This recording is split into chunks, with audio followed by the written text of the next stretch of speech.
Wednesday, May the 6th, 2020. And I'm here with, go ahead and introduce yourself. I'm Aftan Archer-Cox. And what is your background?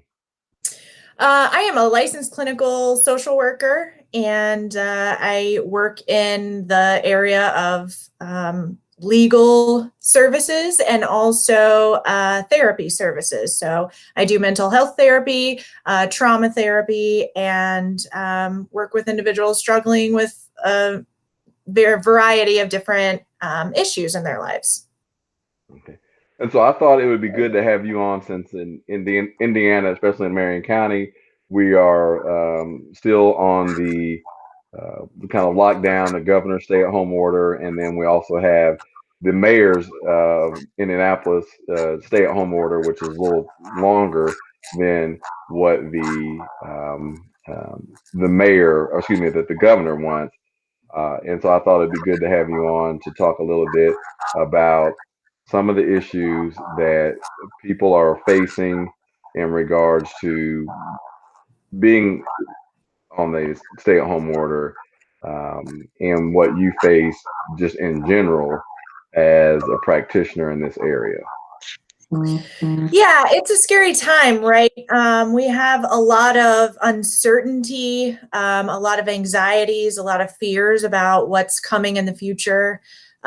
This virus is something that no one was expecting and that we're all dealing with at the same time. It can kind of be an anxiety-provoking thing to walk around and see that, traffic isn't the same, or people are wearing masks, or just different things that we're noticing now that we didn't notice, 8 weeks ago, 10 weeks ago. Staying at home is also very isolating. So people are dealing with a variety of different experiences that they hadn't dealt with before. And a lot of times that's causing some mental health issues that we're seeing come up. What are some of the mental health issues you see that come up, and then what are some of the things that people can do to help themselves if they're in that area, or help a loved one that's experiencing some of these anxiety or mental health issues? Yeah, so we're experiencing kind of a grief response and a loss in many ways, oftentimes through this because of the isolation. And people might be dealing with grief and loss in terms of losing a loved one to this virus, or just losing someone in their school, or losing someone in, a neighbor. There's lots of things that are coming about for a lot of people. One of the things that we're noticing clearly is a rise in anxiety, right? And anxiety is something that if you already deal with it, it's just going to be exacerbated by these circumstances. Our sympathetic nervous system can only stay in an overwhelmed, anxious response for so long, and then we kind of hit a crash. So there's it's kind of a chronic threat response, right? Our body and our brain is responding to this current threat, but it's chronic because it's lasting a really long time. Some of the symptoms we're seeing in people mimic types of symptoms of PTSD. People might even be developing some PTSD, especially if they had mental health disorders to begin with. Some things. And for people that don't know what PTSD is, what is PTSD? Yeah, that's post-traumatic stress disorder. Generally, someone with post-traumatic stress disorder has experienced a trauma, and a trauma is not necessarily the thing that happened to you. It is the response that happens in our body and in our mind, in our psyche, when we experience that trauma. If a child experiences a trauma and there's no one there to soothe them and help them kind of get back to a regulated state, then they're more likely to develop post-traumatic stress disorder. And some of those symptoms do include things like poor sleep, maybe nightmares, high anxiety and fear, and just a hyper arousal in a survival mode. A lot of times, people are focusing right now on bad news. We're getting a lot of bad news in the everyday news that's coming through, in social media, watching YouTube. There's still things coming across about the virus. Even on the radio, we're getting a lot of bad news. So it's hard not to focus on that. But if you're noticing that you're hyper focusing on it, that might be a problem to be addressed. A lot of times we're seeing a loss of interest or loss of interest in things that you liked to do before. Maybe you enjoyed taking walks or mountain biking, and you're not able to do that as much, but you've lost interest in even trying to do it. Another thing that if you're noticing this in yourself, it might be time to kind of reach out to someone, is just helplessness and feeling helpless in this situation. Maybe helpless in that you can't do anything for anyone, that it's never going to get better. And you asked about things that you can kind of do to help some of these things that we might all be experiencing.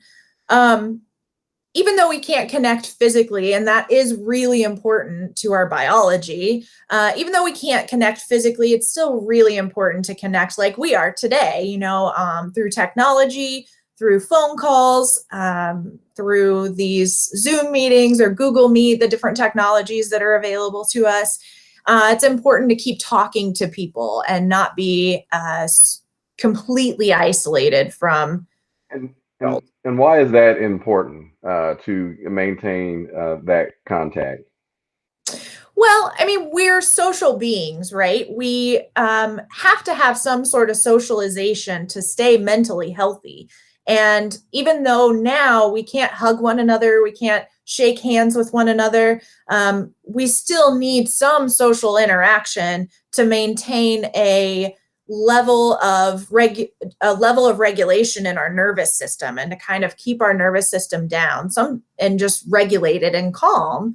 And sometimes you can tell, I'm just feeling like I really need to reach out to someone. I just really need to talk to another human being. And to kind of prevent ourselves from getting to that point where it's like, I haven't talked to anyone in days and days, we need to just keep connected. It's important for our nervous system and for our mental well-being. So on that issue, I'm not necessarily going to go too far into this, but it would seem that, because as you know, I'm a criminal defense attorney, and I know that you do work with criminal defense attorneys, and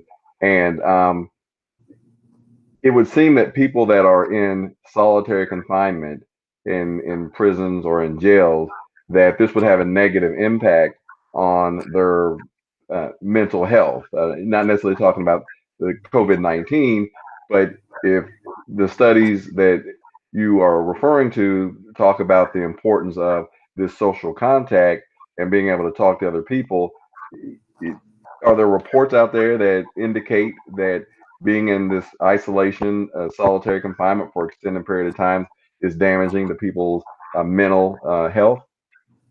Absolutely. I don't have any quotes off the top of my head, but generally, when you're looking at that information, those studies, peer-reviewed journal articles, things like that, you do see that individuals that don't have regular contact with other people, their mental health declines rapidly. And one of the things with COVID, as well as being incarcerated, is for a while, they're not even able to do face-to-face video visits like the normal protocol would be in jail. So they're not even able to see family members, and maybe they can't afford to put money on the phone. That's another huge thing right now, is economic uncertainty, loss of jobs, And it costs a lot of money for individuals that are incarcerated to be able to reach out to their family members. It costs those family members a lot of money. And so if a family member has lost their job because of COVID and they are not able to reach out to those individuals that are incarcerated, absolutely their mental health is going to suffer. Well, and just using that example, people that are being incarcerated, it seems like, especially in the very beginning, a lot of people here in the outside world would probably feel like they're incarcerated or on lockdown with the stay-at-home order and not being able to go about their business like they normally do. I know that we're coming on the end of a lot of the stay-at-home orders and the restrictions of certain businesses and things like that. What are some of the things that people can do to help protect their physical health uh, in regards to COVID-19 and also their mental health? And I know that you're not a medical doctor, but I know that you have some common sense advice to be able to give people on how to take care of themselves, both physically and mentally. Yeah, absolutely. And obviously just kind of keeping up on the things that are happening in the world and what the CDC tells us is most important. Wearing masks, the things that we've all heard, wearing gloves if that's something that you're comfortable with. Those types of things that the CDC puts out are important for our physical health. But it's important for our mental health to be able to go out and breathe some deep air. Breathe deeply, go out, orient yourself to what's around you. Look around, smell grass, look around and see birds. Those types of things it's called orienting. And it's really important to realize, I'm here in this moment, I'm okay. And the deep breaths are really important for our certain nerves in our nervous system to tell our nervous system, okay, it's okay, I'm relaxed. If you're breathing shallow breaths and your nervous system from a long time ago thinks, oh, we might be running from a tiger. But if you're taking deep, nice inhaled breaths, your nervous system becomes more calm. And you can notice that there's many apps that are available on the Play Store that are breathing oriented and can help you kind of do some of that deep breathing. There are many mental health apps that are available that might be able to help you through whatever, if it's anxiety that you're dealing with or some of the symptoms of depression. Some of those apps are really helpful. And to go off of that, we do want to use technology for many things, and I've mentioned it several times, but we also want to limit our screen time and try and go outside and try and get sunshine and try and breathe some, nice fresh air, because that's really important for us too. We need the vitamin D from the sun. And now that it's getting a little warmer, go outside. That should be helpful. And maybe play a game with family, do something to take your time away from some screen time.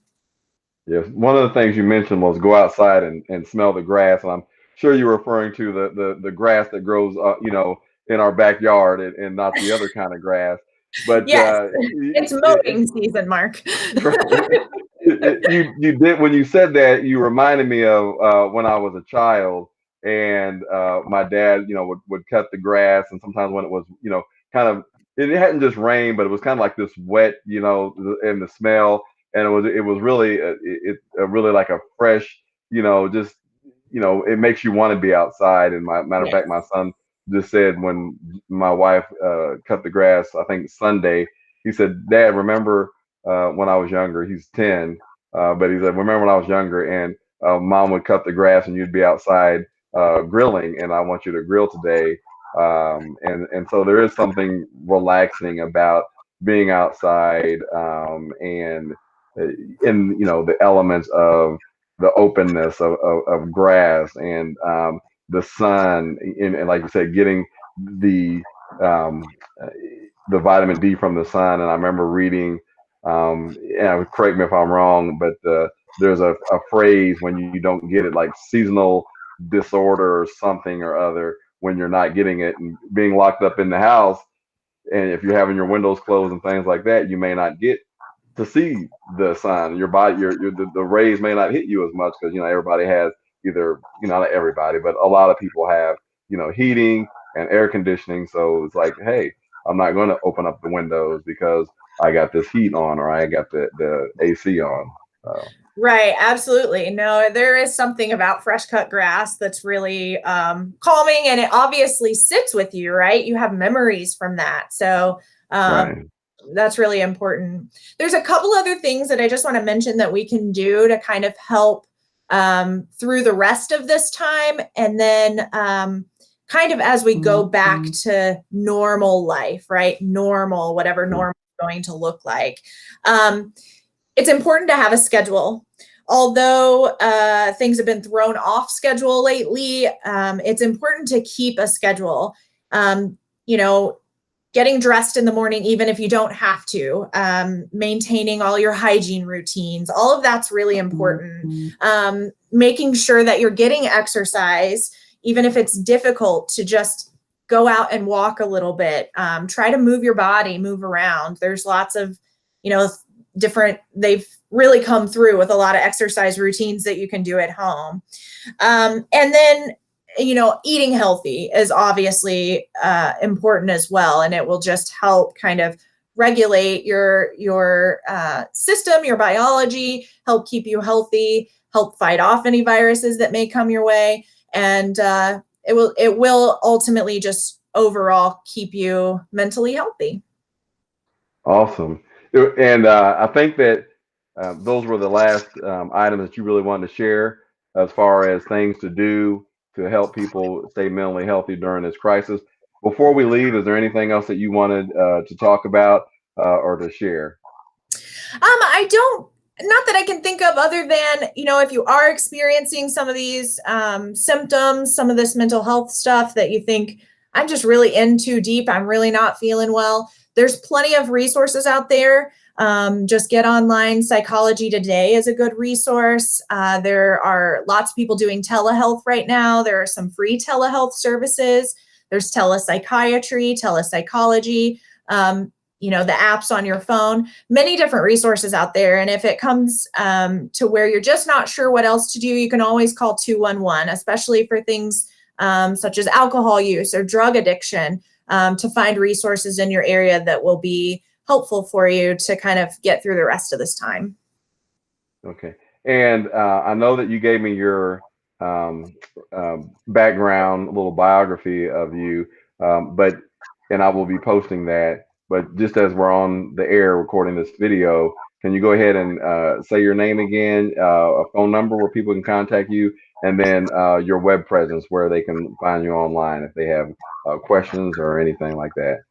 Absolutely. So my name is Aftan Archer-Cox. I'm a licensed clinical social worker. I am on Psychology Today. That has a small bio. It has a link to my email. My phone number is 317-384-6045, and you can reach me there anytime. And also, I practice at ND Therapy and Counseling. It's in Greenwood, but you can look up ND Therapy and Counseling, and I have a small bio there as well and a link to my email. Okay. Don't you have a Facebook page as well? I can't remember. I do have a Facebook page. I'm slightly active on Facebook, but I have a Facebook page, Aftan Archer-Cox. And then I have a mitigation page for legal services. That's Aftan Archer-Cox Mitigation. All right. Well, thank you very much for taking your time out of your day to do this with me. Absolutely. Thank you, Mark. All righty. Take care You and see you too. later. Bye. Bye-bye.